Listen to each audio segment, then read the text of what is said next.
We'll have the next question from the mic of the sisters on the right-hand sides. So the sister at the mic, you may go ahead with your question. Good evening to everybody. This is Prashanti Dashree.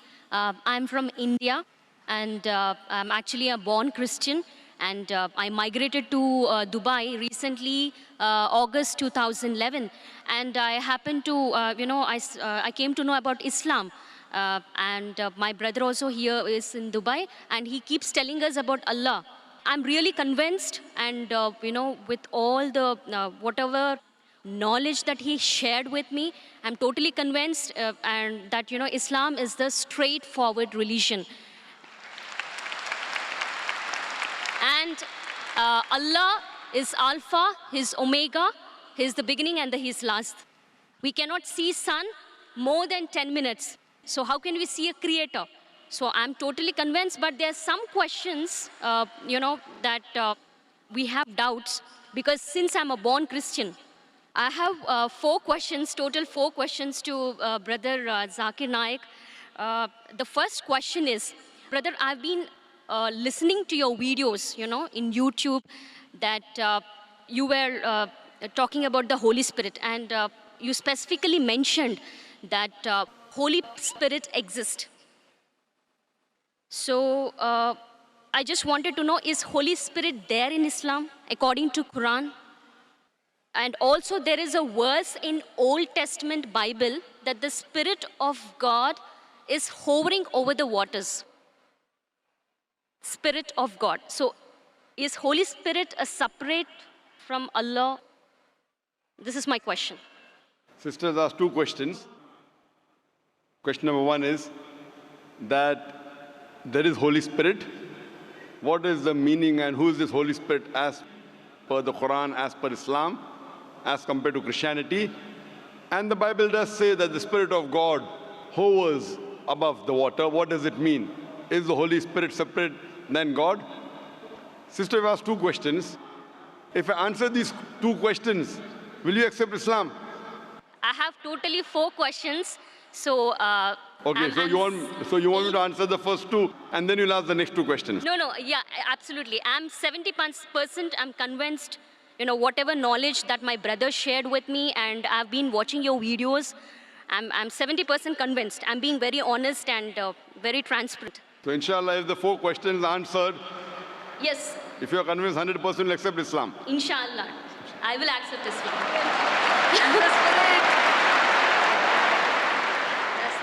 The sister asked 2 questions, and after she'll ask the other 2 questions. That the Bible does mention about Holy Spirit. What is the reference of Holy Spirit in the Quran? What the definition of Holy Spirit, it is not the same as mentioned in Islam, because when the Christians, when they talk about the Holy Spirit, they assume it is part of the Trinity, the triune God, though the word Trinity doesn't exist in the Bible, nowhere. The Father, the Son, and the Holy Spirit. When they say Father, they think about Almighty God, like a Santa Claus sitting in the heavens with the earth at the footstool. When they talk about the Son, they think about Jesus Christ, peace be upon him, like Jeffrey Hunter in the movie King of Kings, with blue eyes and good nose, not a polyp nose like a Jew. When they talk about the Holy Spirit, they think about dove that came in Pentecost, or when Jesus Christ was being baptized. What is the Spirit that's mentioned in the Quran? What I believe is Quran talks about Archangel Gabriel. You are one of the angels sent by Allah subhanahu wa ta'ala, and one of his roles was to get the revelation to Muhammad sallallahu alaihi wasallam. And many other roles he has got. So we believe in the Archangel. So like that, if you say that there is a Spirit, we have no problem.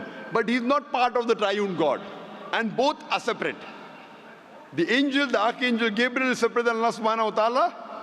And the Spirit even mentioned in the Bible is separate than Allah subhanahu wa ta'ala. They aren't joined. This is the teaching of the church. Because the word Trinity doesn't exist anywhere in the Bible. But if you read the Quran, the Trinity is mentioned twice in the Quran. In Surah Nisa, chapter number 4, verse number 171, where it says, وَلَا تَقُولُوا ثَلَاثَةً. Don't say Trinity. إِنْ تَوْ خَيْرٌ لَكُمْ. This says stop, it's better for you. So Quran says, "Wala taqulu salasa," don't say Trinity. And the same message is repeated in Surah Maida, chapter number 5, verse number 73. It says, "Laqad kafara allazina qalu," they are doing kufr, those who say that God is three in one. So the word Trinity appears in the Quran twice, and both the places it says it is wrong to use the word Trinity. And in the Quran, it is mentioned that don't say Trinity, but the word Trinity doesn't exist in the Bible. The closest verse to Trinity in the Bible is the first epistle of John, chapter number 5, verse number 7, which says, "For there are three that bear record in heaven, the Father, the Son, and the Holy Spirit. And these three are one." So this verse, if you read the Revised Standard Version of the Bible, revised by Thayru scholars of the highest eminence, Christian scholars, they say that this verse of first epistle of John, chapter number 5, verse number 7, is an interpolation, is a fabrication, is a concoction, and they've thrown this verse out of the Bible. So the verse in the Bible that was not talking directly about Trinity, but the closest to Trinity, is thrown out by the scholars of Christianity as a fabrication, as a concoction. So but naturally the Spirit and Almighty God, they're two different entities. They're not the same. And in the Quran it talks about Archangel Gabriel. He is the angel of Allah subhanahu wa ta'ala. Hope that answers the question, sister. Yes, brother. I would like to know your other two questions. Yeah, my third question is, which is related to Holy Spirit only. All the prophets, all the man of God, like Prophet Abraham, Prophet Isaac, and Prophet Moses, peace be upon them, all the prophets, they used to intercede with Allah. They used to interact with Allah. So to interact with Allah, because they are all the chosen ones, they must be gifted by some strength. It might be the grace of God. So it is a power. There is that some power so that they are able to interact with Allah. So what is that power? So what is my understanding? I mean, what was my understanding all these days was, with the help of Holy Spirit, all the prophets were interceding with Allah. Is that true? Sister asked the question that the messengers of Allah subhanahu wa ta'ala intercede with Almighty God. Then she said interaction with Almighty God. Sister, the English word intercede and interaction are two different things. So is your question intercede or interaction? Intercedes. Intercede means that someone intercedes on somebody else's behalf. Someone intercedes on somebody else's behalf. Now this you have to realize that when you speak to Allah subhanahu wa ta'ala, Allah subhanahu wa ta'ala does not need anyone to intercede. The Quran says in Surah Ghafir, chapter number 40, verse number 60, "You ask me and I will answer your prayer." Allah subhanahu wa ta'ala does not require anyone to intercede with him. Why? And people give the example that, when you go in a court of law, when you're presenting your case to the judge, you hire lawyers. So like that, the messengers of God are our lawyers. This is okay and logical for a judge who is a human being, because the judge does not know who is the criminal, who is the robber. So the lawyer helps the judge to understand who is the criminal, who is the robber, who is not. But Allah subhanahu wa ta'ala has ilm ghaib. He does not require anyone to prove to him who is good, who is bad. So it is wrong to say intercede. Yes, someone can pray. A messenger can pray for other human beings. And Allah says in the Quran that Allah subhanahu wa ta'ala does not require any intercession except who He wills on the day of judgment. So on the day of judgment, Allah says He will give permission to certain people to intercede. And there are hadith saying that this special favor will be given to Prophet Muhammad, peace be upon him. So what we know from the history of all the other scriptures, as well as the Quran, as well as the hadith, that the messengers of God, they interacted with Allah subhanahu wa ta'ala. They prayed for others. But if we use the Prophet to intercede, that means if I pray that if I go through this Prophet, following the commandments of Prophet is good. But if I pray to somebody else besides Allah subhanahu wa ta'ala, that's what many of the human beings do. They pray to human beings saying they are closer to Almighty God. So if we pray through Him, God will accept our prayer faster and better. This is wrong. We have to pray to Allah subhanahu wa ta'ala directly. These prophets of God, they are messengers. Yes, they have special powers. They have special powers. They can speak to Allah subhanahu wa ta'ala. And Allah subhanahu wa ta'ala chooses certain men amongst men, chooses certain men to communicate His message to the other human beings. These chosen people of Almighty God, we call as prophets or we call as messengers of God. So Allah subhanahu wa ta'ala selects certain human beings in the world to communicate His message to the other human beings. These are called as messengers of God. So there is communication between the messenger and Allah subhanahu wa ta'ala. But that does not mean that human beings can use these messengers to intercede. That if they pray to these messengers, Almighty God will listen to us. This is the teaching of the church. That you believe in Jesus Christ, peace be upon Him, and all your sins will be forgiven. This concept doesn't exist in Islam and doesn't exist even in true Christianity. It is the teaching of the church, sister. Hope that answers the question. Yeah, my final question is, in New Testament, in one book of Acts, Paul mentioned about tongues. What do you say about tongues in New Testament? According to Islam, is that it's totally eliminated, it's not there, or the gift of tongues existed at that time?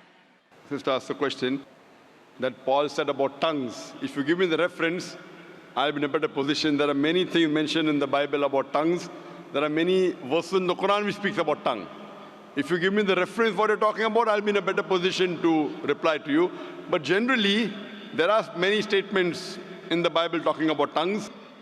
And also says, if you read the Gospel of Mark, it says that anyone who is a believer, he will be able to understand foreign tongues and speak foreign tongues. That means if you are a believer in God, then you can understand foreign languages and you can speak foreign languages. So that's what I did when I had a debate with Dr. William Campbell. I gave him a 100-rupee note. And the Indian 100-rupee note, as you may be aware, since we have got 22 official languages, I read in English 100 rupees, Hindi says 100 rupiah. I asked him to read the other 20 languages, if he's a believer, and he could not. There are many references in the Quran talking about tongues. If you read the Quran says in Surah Rum, chapter number 30, verse number 22, that Allah subhanahu wa ta'ala has created the human beings in different colors and tongues so that you should recognize each other, so that the men of understanding will understand. Furthermore, the Quran says that on the day of judgment, your tongues, your organs, your hands, they will be witness for you. What you did right, what you did wrong. There are various hadith of the Prophet talking about the tongue. So there are many references in the Quran talking about the tongue. There are many references in the Bible that talk about tongue and how to test a believer. Hope that answers the question, sister. Thank you. And my final question. Okay, I have a Muslim friend and he suggested me to read Bible Old Testament. Okay, he specifically mentioned to go through the Old Testament in Bible, and then he said read Quran. But as you mentioned specifically, that Quran is the final revelation given by Allah. So as a Muslim, what do you suggest me? Because my friend, being a Muslim, he said, follow Bible, Old Testament, and then read Quran. So, sister asked the question, one of her friends told her that first read the Old Testament, then read the Quran. Sister, it's not the must. If there is something like the Old Testament and the New Testament, then there's something like the last testament in the Quran. So when the Christians say Old and New Testament, this is the last and final testament of Allah subhanahu wa ta'ala. Now, I am asking you the question. Suppose you have different versions and editions of a book. For example, you have gone to a medical college. After a medical college, Professor Keith Moore wrote some books. And his book had first edition, second edition, third edition. So would you read the first edition or the latest edition? Of course. I'll go for the latest. Latest, correct. Yes. If you really love the first edition, you know, I'm a fan of the first edition, then I said, no problem, read the first edition, then read the last edition. So if you're so much hooked on to the Old Testament, and you know your Old Testament is close to your heart, then the Quran says in Surah Imran chapter 3 verse 64, Ta'alaw ila kalimatin sawaim baina bainakum. Come to common terms as been assigned you. Then I would say that if you're so much hooked on to the Old Testament, no problem, read the Old Testament, then read the Quran, at least agree what is common. And when we read the Old Testament, New Testament and the Quran, we come to know that the thing that is common in these scriptures is that there is one God and He deserves to be worshipped. He has got no image. He is not begotten. It further says that Jesus Christ, peace be upon him, is not God. And both the scriptures say that the last and final messenger is Prophet Muhammad, peace be upon him. So sister, now are you prepared to accept Islam? Of course, yes.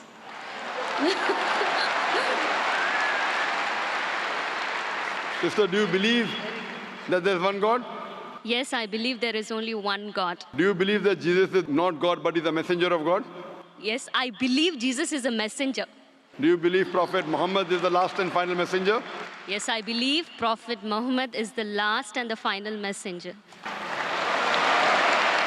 Sister, is there anyone forcing you to accept Islam? Sorry? Is there anyone forcing you to accept Islam? No, nobody is forcing me. Are you accepting out of your free will? Yes. Because in Islam, to force anyone to accept Islam is haram. It's haram in the religion, and it's haram, it's prohibited in most of the countries, I believe even in Dubai. To force anyone to accept the religion is forbidden. So you're accepting out of free will, sister.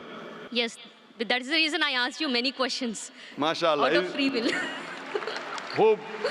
I hope no one is bribing you.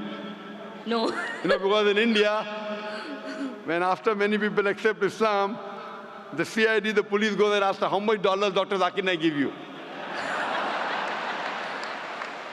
I tell them I have given them currency of the Akhirah. Currency of the Akhirah, and that's accepted. So inshallah, sister, I will say in Arabic and you can repeat it. Okay. Ashhadu Ashhadu Allah Allah ilaha ilaha illallah illallah wa ashhadu wa ashhadu anna anna Muhammadan Muhammadan abduhu abduhu wa rasuluhu. wa rasuluhu. I bear witness I bear witness that that there is no God there is no God but Allah, but Allah, and I bear witness and I bear witness that Prophet Muhammad Prophet Muhammad is the messenger is the messenger and servant of Allah. and servant of Allah. MashaAllah, sister, you're a Muslim. Yeah. And may Allah subhanahu wa ta'ala accept your effort. And I pray to Allah subhanahu wa ta'ala What's your name? that to guide you further and inshallah give you the best in this world as well as the akhirah and grant you a place in paradise, inshallah, sister. Thank you.